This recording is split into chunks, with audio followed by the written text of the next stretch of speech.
Hello everyone, punctuation की class number 3 में आप सभी का स्वागत है। आज की क्लास में हम करेंगे ऑन और अपॉन से संबंधित कुछ कॉन्सेप्ट्स।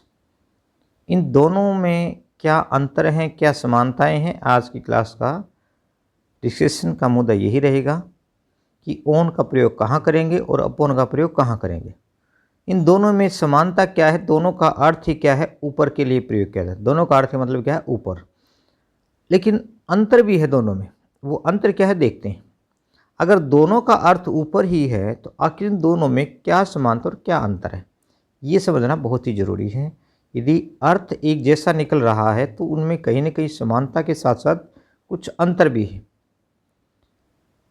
अब ऑन और अपॉन का आपने यहाँ पर डिफरेंसेस देखना है, ठीक है। तो दोनों को साथ साथ लेकर चलेंगे हम।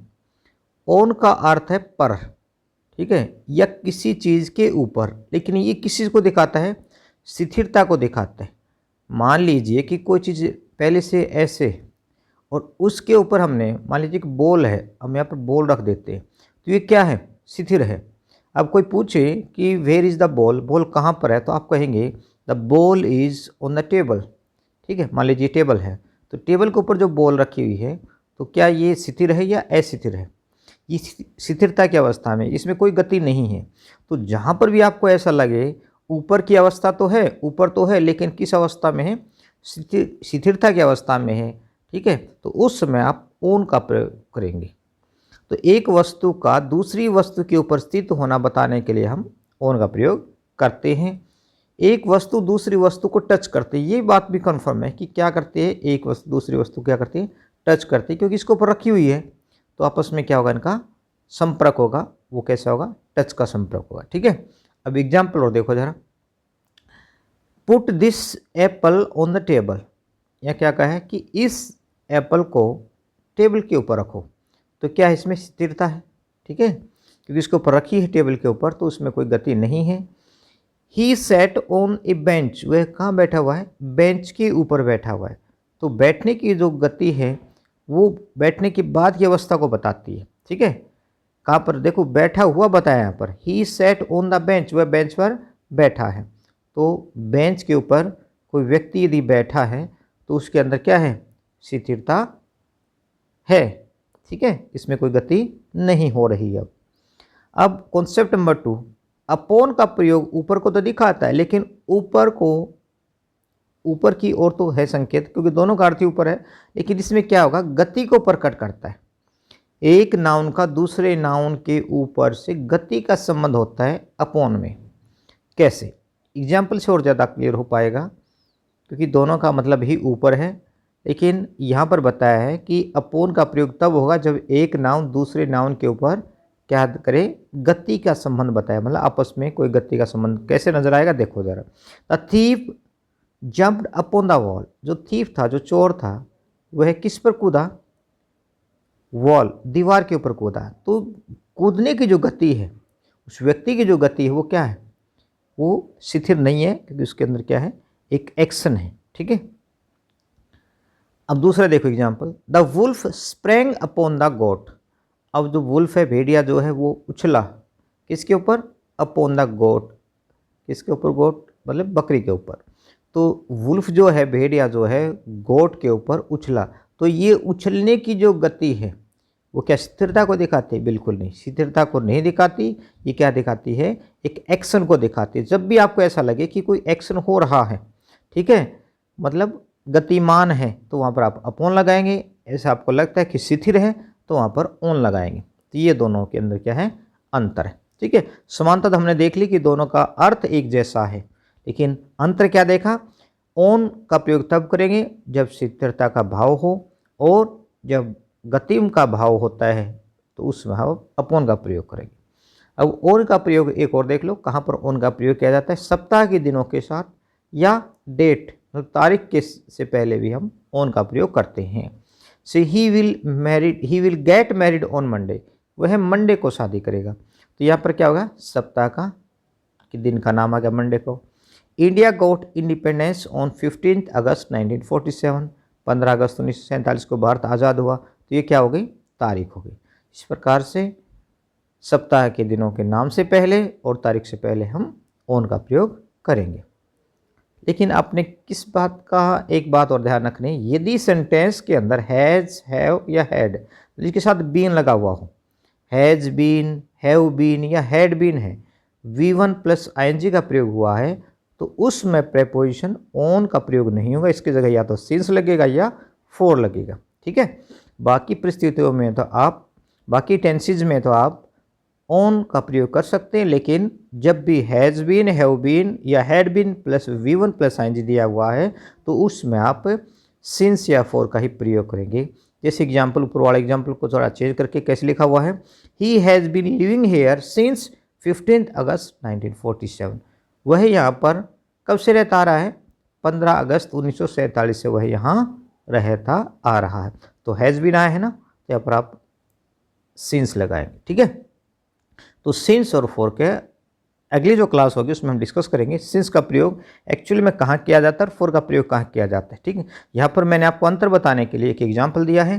ठीक है, यदि सेंटेंस के अंदर क्या आया है, हमारा परफेक्ट कंटिन्यूस टेंस का है, ठीक है, प्रेजेंट परफेक्ट कंटिन्यूस या पास्ट परफेक्ट कंटिन्यूस का है या फ्यूचर परफेक्ट कंटिन्यूस का है, इस प्रकार से हमारा जो सेंटेंस दिया हुआ है तो उसमें हम किसका प्रयोग करेंगे, सिंस या फॉर का प्रयोग करते हैं। यहाँ पर हम ऑन का प्रयोग नहीं करेंगे।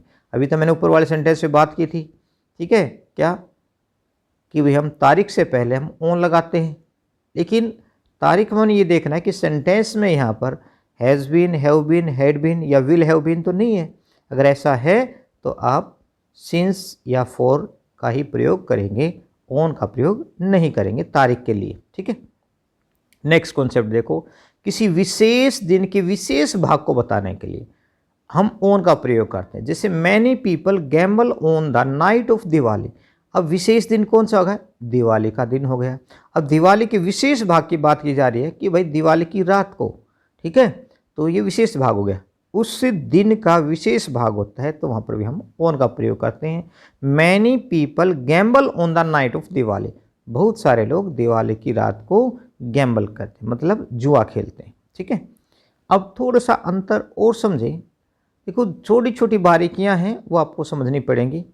अब इन टाइम का मतलब क्या है और ऑन टाइम का मतलब क्या है। देखने में आपको ऐसा लगता है कि इन टाइम और ऑन टाइम में कोई अंतर नहीं है, लेकिन बहुत बारीकी जो अंतर है वो समझना जरूरी है। इन टाइम का मतलब क्या था, निश्चित समय से पहले, जो भी शेड्यूल टाइम होता है उससे थोड़ा पहले। शेड्यूल टाइम माने निश्चित समय से आप पहले आ जाते हैं, अर्ली आ जाते हैं, तो उसके लिए आप इन का प्रयोग करेंगे।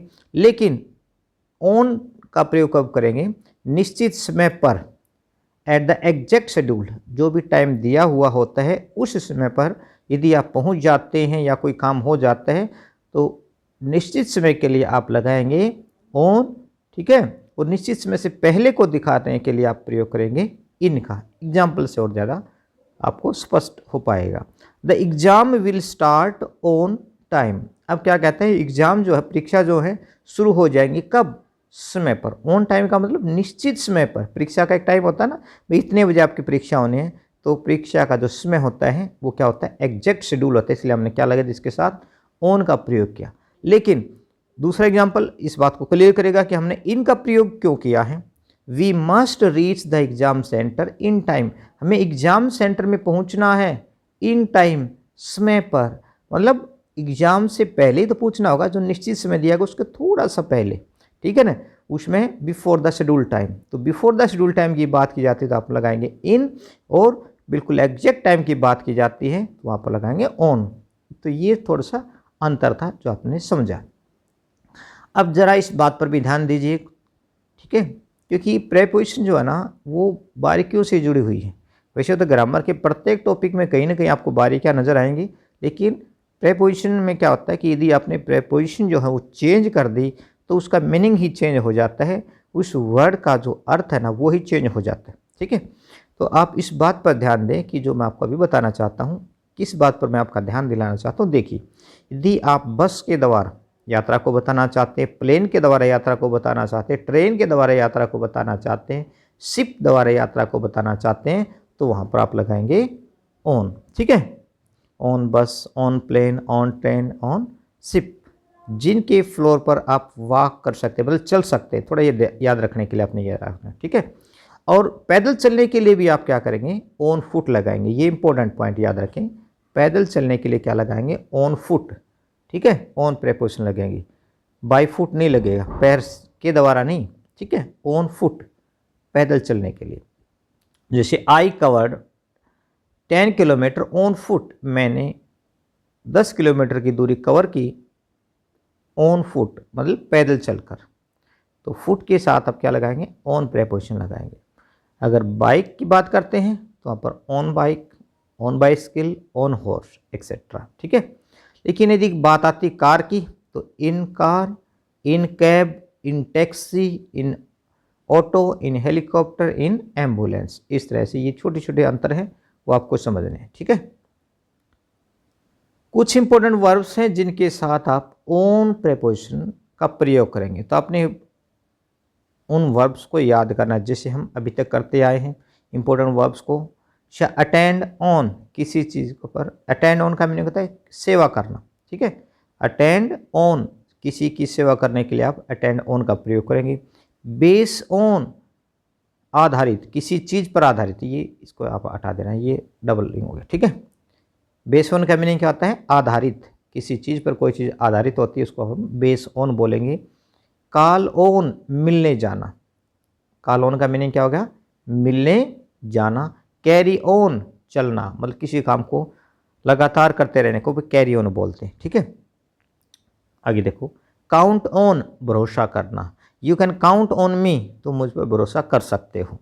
कॉन्ग्रेचुलेट ऑन, बधाई देना। डिपेंड ऑन, निर्भर करना। इम्पोज ऑन, थोपना, किसी पर कोई बात थोपते उसको बोलते हैं इम्पोज ऑन, ठीक है।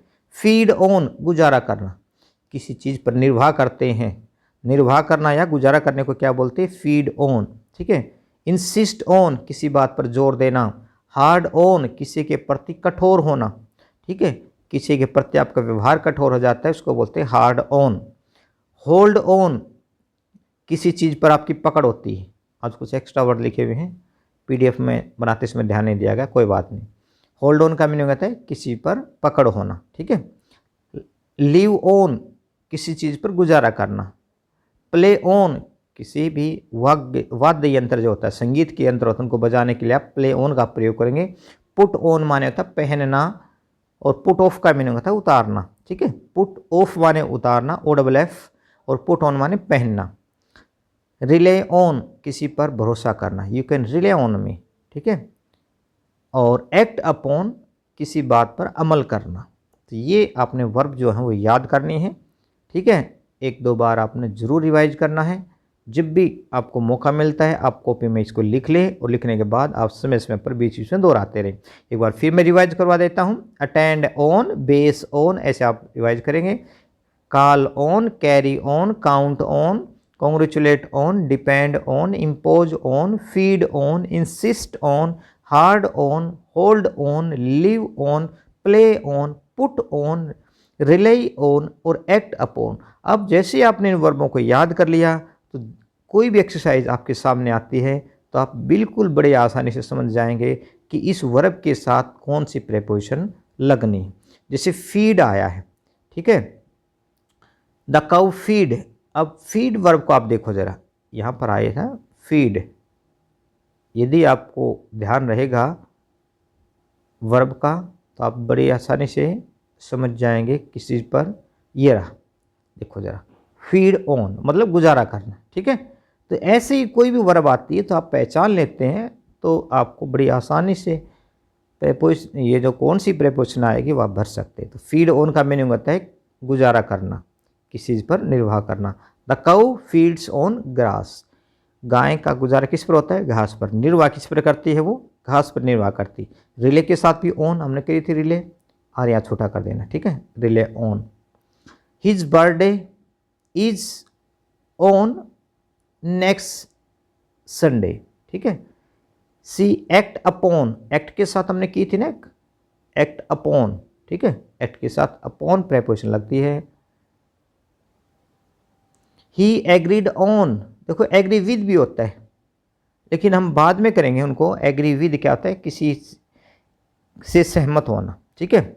एग्री ऑन, किसी की स्कीम या किसी बात से सहमत होने को हम एग्री ऑन बोलेंगे, ठीक है। कॉन्ग्रेचुलेट हिम, कॉन्ग्रेचुलेट के साथ ऑन प्रेपोजिशन लगती है, ठीक है। ही जंप्ड द टेबल, जंप्ड के साथ अपॉन लगता है, वह कूदा, किसके ऊपर, टेबल के ऊपर कूदा, तो jumped upon. His birthday is on A holiday, है ना, उसका बर्थडे कब है, हॉलीडे के दिन है, तो रिले के साथ ऑन प्रेपोजिशन लगी थी, रिले ऑन, है ना। एक्ट फिर आ गया वर्ड, तो act upon, UPON upon, jumped upon, है ना, अपॉन के साथ तो कुछ कम ही वर्ब हैं, ठीक है, लेकिन आपको पता लग गया एक्शन जहाँ पर दिखता है वहाँ पर आप अपॉन का प्रयोग करेंगे। स्प्रिंग, स्प्रिंग माने भी उछलना होता है। द मोनगूज, नेवला जो है, स्प्रिंग क्या, अपॉन द स्नैक, है ना।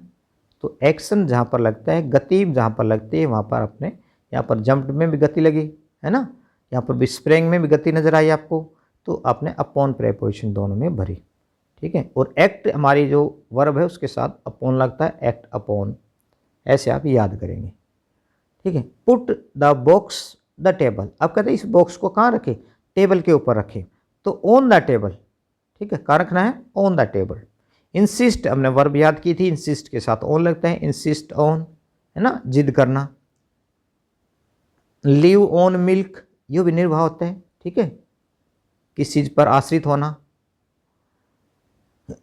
आई विल ट्राई टू कम, अब बताना आपने इन टाइम या ऑन टाइम, ये आपके लिए है, आप इस लास्ट वाले का केवल आप आंसर देना, I will try to come in time या ऑन टाइम, ठीक है, ये आपके लिए चैलेंज है। तो ये थे हमारे आज की वीडियो जिसमें मैंने छोटे छोटे पहलुओं पर बात की है, लेकिन ये बड़े ही काम के हैं, छोटे बेशक हैं पहलू, लेकिन बड़े ही काम के, आपको आने वाले जीवन में बहुत ही काम आएंगे। क्योंकि अभी आप, चाहे आप 9th क्लास में, चाहे 10th में, या कोई भी कॉम्पिटिटिव एग्जाम की तैयारी कर रहे हैं, तो इन बारीकियों को समझेंगे तो आप अपने लक्ष्य को जल्द ही हासिल कर पाओगे। और मैं यह उम्मीद करता हूँ कि आपको प्रत्येक बात अच्छी से समझ में आ जाती होंगी।